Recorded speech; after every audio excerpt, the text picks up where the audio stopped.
Et quand nous touchons cet espace dans le cœur, hein, au-delà de l'esprit, au-delà du mental, en dedans de nous, cet pur espace de conscience, nous avons à ce moment-là tout nos tracas et toutes nos préoccupations et tous nos soucis flottent, flottent sans réellement euh, prendre possession de nous. C'est comme l'image qui me vient, c'est comme un rayon de soleil dans lequel vous voyez les particules de poussière danser. Vous avez déjà vu ça, ils dansent, comme tous nos tracas, tous nos pensées dansent. Mais en fait, sont nulle part une- un problème pour le rayon de soleil. Il ne tâche pas le rayon de soleil, il ne cache pas le rayon de soleil, il ne perturbe pas le rayon de soleil, il flotte. C'est OK, hein, c'est bien. Le danger vient quand notre esprit revient et veut prendre contrôle.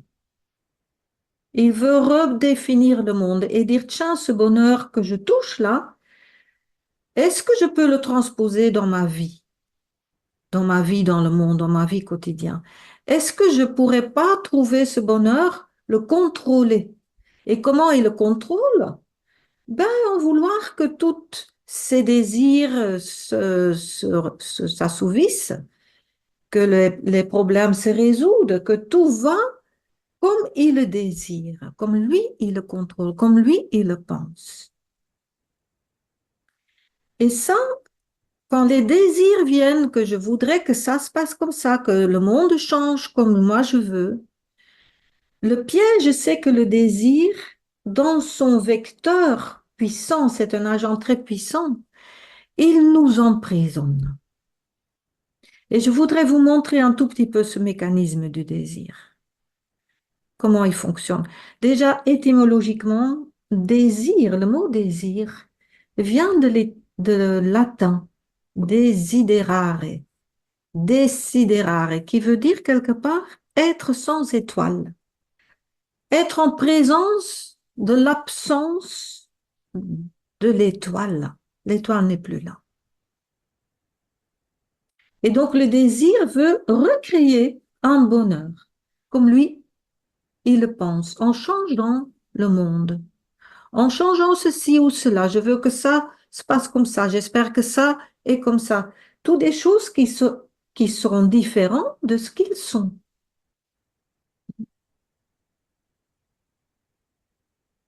En faisant cela, l'énergie de la lumière du cœur, le rayon de soleil va diminuer.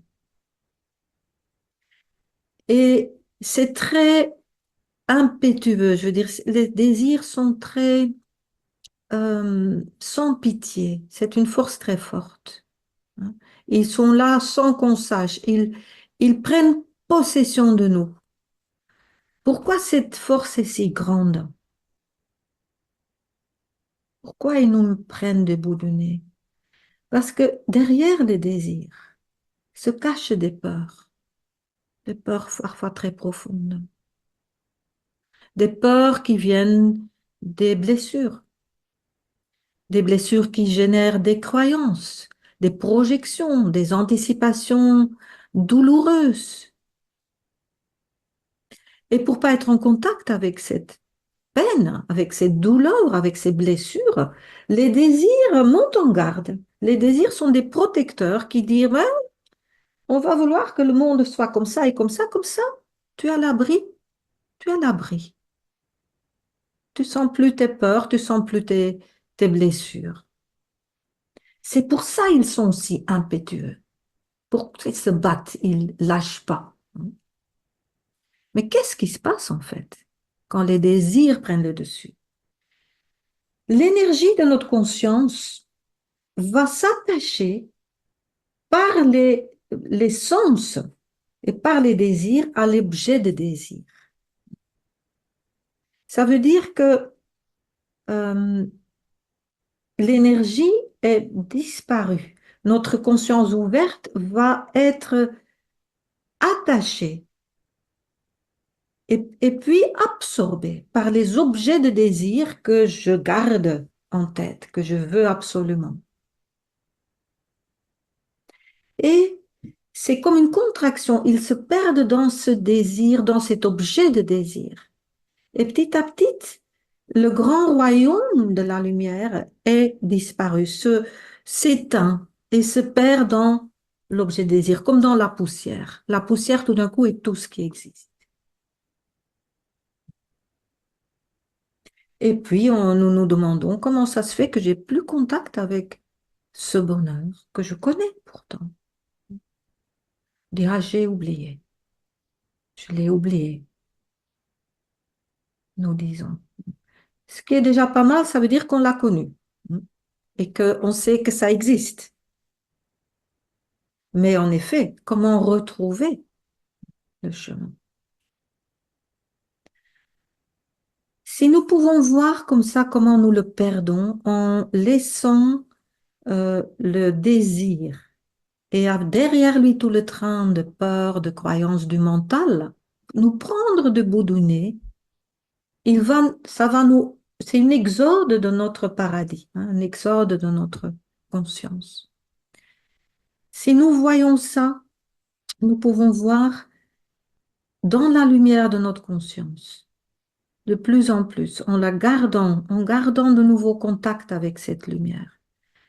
Nous pouvons revoir comment ces désirs sont illusoires, comment nos peurs sont des projections, des illusions, des anticipations, des fantasmes irréels. Ils ne sont pas réels.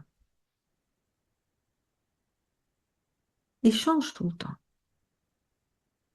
Les objets de notre esprit changent tout le temps. Le contenu change tout le temps. Ce qui ne change pas est ce rayon de soleil. C'est la lumière de notre conscience. Elle est stable. Elle est non affectée. Peu importe tous les désirs, toutes les préoccupations.